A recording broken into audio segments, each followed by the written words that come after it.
Tira ka. Ha? Tira ka. Bakit pupus mo? Hindi.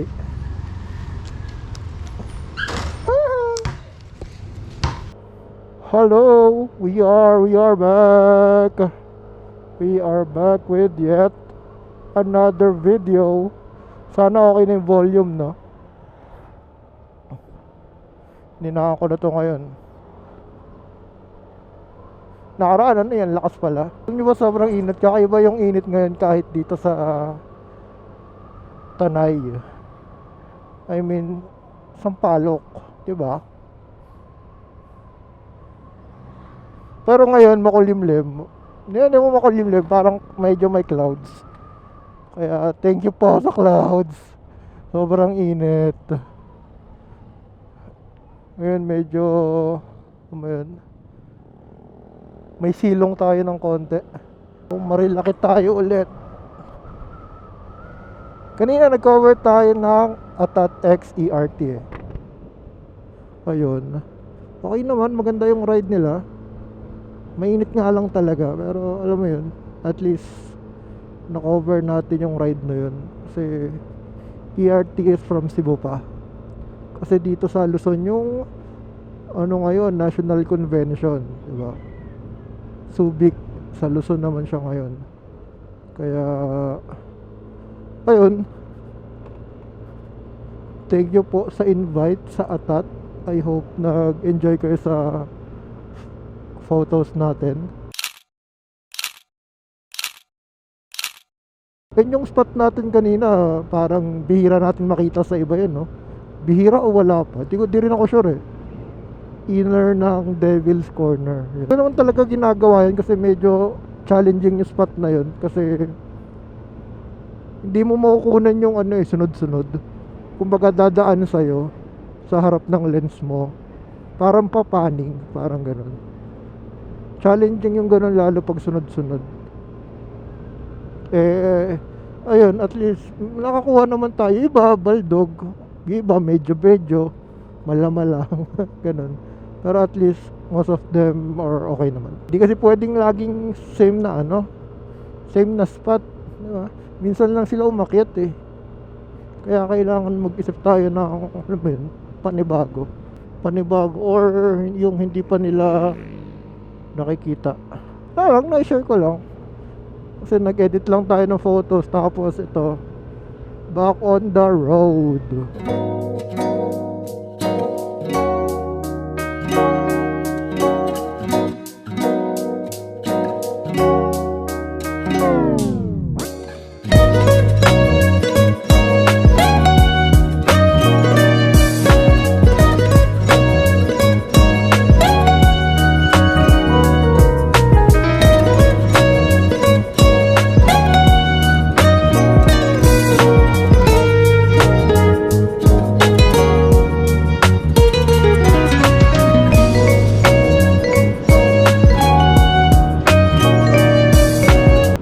Grabe yung ano, init. Ramdam mo sa dibdib mo pag tumaya ng init.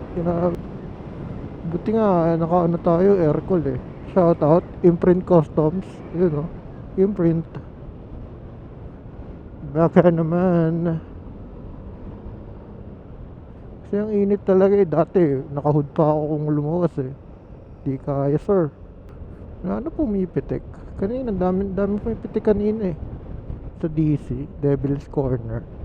Kaso yun nga, sentiment ko, lagi na lang doon. Iba naman. Pero doon kasi talaga yung maganda eh. Pero may dami rin naman magagandang iba. Diba? Alala ko sa page natin, diba? Shameless Plug, Billy Pulido.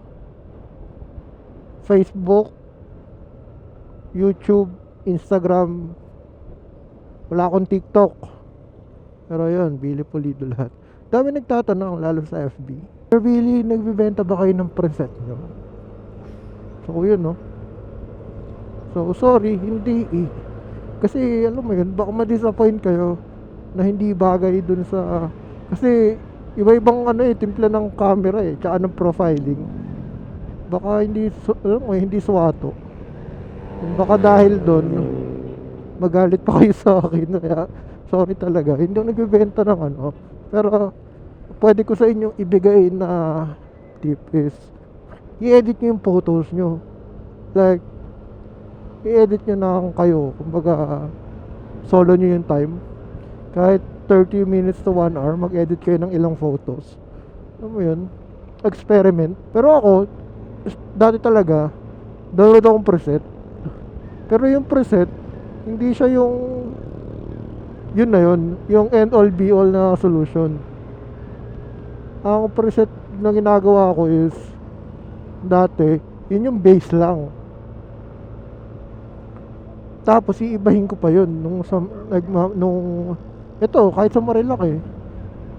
Hanggang sa alam mo yun, edit ako ng edit hanggang sa parang ayos to ah. Dati ano ako parang style ko yung wala talagang green, parang mataas yung luminance na green, tapos desaturated ng konti.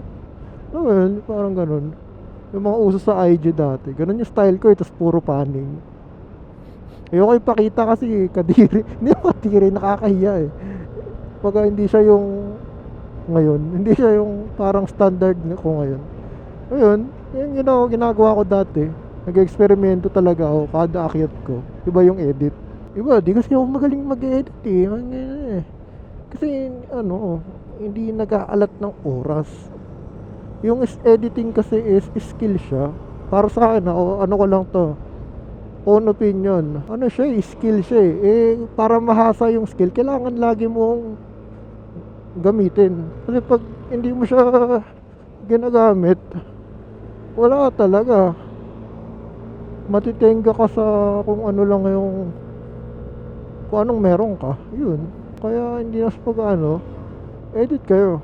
Lalo yung mga nagpipicture sa Marilaki. Kasi to be honest, iba grabe, sobrang sipag. Talagang almost everyday. Iba everyday talaga. And wala akong masabi. Ang masasabi ko lang is wala akong masabi. Grabe, idol ko kayo. Pero alam mo yun, alam kong iba hindi talaga for the sake of makapitek, ganun. Makapitek and tambay with friends. Pero lagi ko namang motto is kung gagawin na lang, gawin na ng maayos. Ay ganun, sana di ako nangingialam ha. Baka sabihin mo, ba't ka ba nangingialam? Ano lang ako dito, kumbaga taga yo-yo lang, di ba? Baka may mapulot kayong isa or dalawa sa pinagsasabi ko. Okay na ako dun kung ganun. So ayun, minsan kasi nakakatamad mag-edit kasi ang daming picture, di ba? I-import mo pa yan. Kasi ako nakatry ako sa cellphone kasi nasira dati yung computer. Kailangan kong mag-up na ng picture. Ride yun sa Subic. Na-try ko, parang mas matagal ako ng mga siguro 30 minutes to 1 hour. Parang gano'n. Hindi the usual ko na routine. Sa cellphone yun ha. First time ko nag-edit sa cellphone. Okay din naman. Kasi sa cellphone may rating tsaka sorting kaya mas madali. May copy-paste din ng edit mo. Same lang. Maliit nga lang yung screen. Maliit lang cellphone ko eh. Pero ayun, kumbaga feeling ko isa yun sa hindrance ng kasi di ka makapag-experiment kasi ang dami mong i-edit ba, nakaka-pressure kaya yun. Kaya ako sa Marilaki pag hanggat maaari yung trip ko lang pitikan, siyempre pag may kasama pipitikan ko yung kasama, ganun. Kasi in the end of the day naman, hindi mo responsibilidad lahat pitikan. Yun yung totoo dun. Hindi porket may camera tayo, kailangan lahat meron. Yun yung masakit. Hindi talaga lahat magkakaroon. Kahit nga ako, pag may client, sumasablay din eh, diba? Pero yun, editing, hasain yung editing. Kasi malay mo, yung ginagamit mong preset, konting tweak lang pala. Diba? Ay, Sir Billy, gusto ko talaga yung kulayan mo. Tapos, pag tinignan mo naman yun sa kanya, halos malapit na eh. Diba? Kaya, kumbaga, Pwede nyo naman gawin yung reference yung mga picture, ganun. Kailangan lang talaga yung kumaga yung oras sa editing. Parang sa motor, paano ka mahasa magmotor kung nakaupo ka lang sa bahay? Diba? Yung kumaga yung seat time, ayun. Kasi nga skill yun eh. Pag skill, kailangan mong hasain. Parang ako, di naman ako magaling talaga sa editing.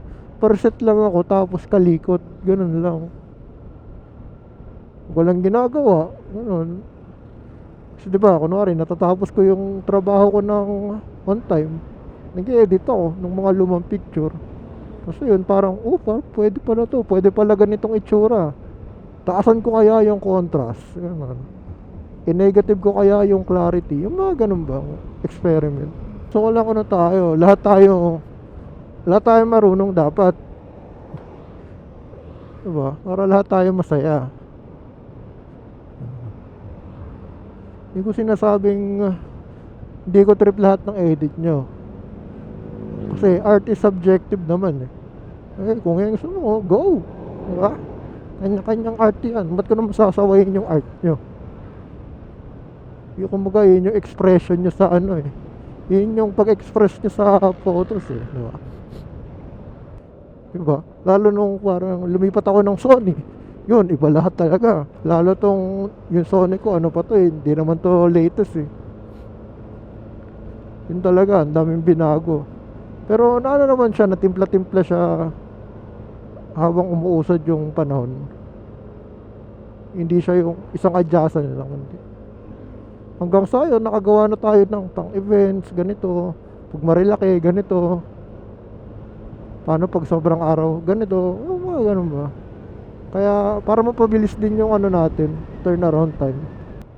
So, yun lang naman yung pinaka ano nun. Kung gusto matuto, mag-aral, magtanong, no problem naman. Manghingi ng preset, taas lang rin naman kung gusto magbigay. Pero kanya-kanyang preferences, yun nga, kagaya ako, di ako nagbibigay. Magbenta, hindi rin, siguro. Kasi nga, yun, same reason. Baka ma-disappoint kayo. Daldal ako ng daldal, tas di pala nagre-record, no. Di ko nakikita kung may blinking yung camera.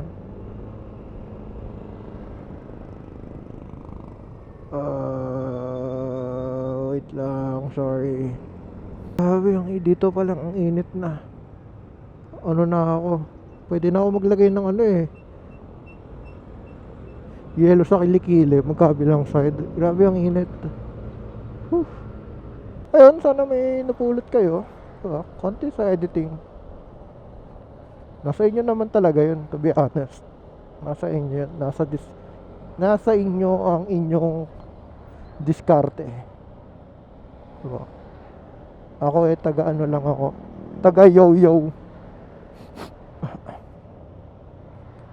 Pero kasi ako yun nga. Hanggat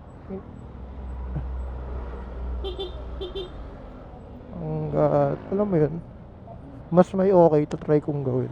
So ewan ko, yun na lang, yun talaga yun ano sa akin eh. Kasi nung ano, mahilig ako sa basketball, elementary, high school, yun.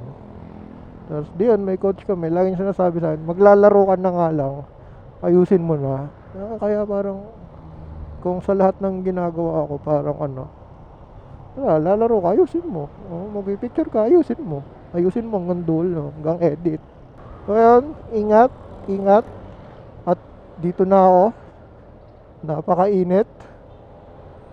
Pati yung hininga ko napakainit. Babush, ingat kayo. Uminom kayo ng isang kateruan tubig.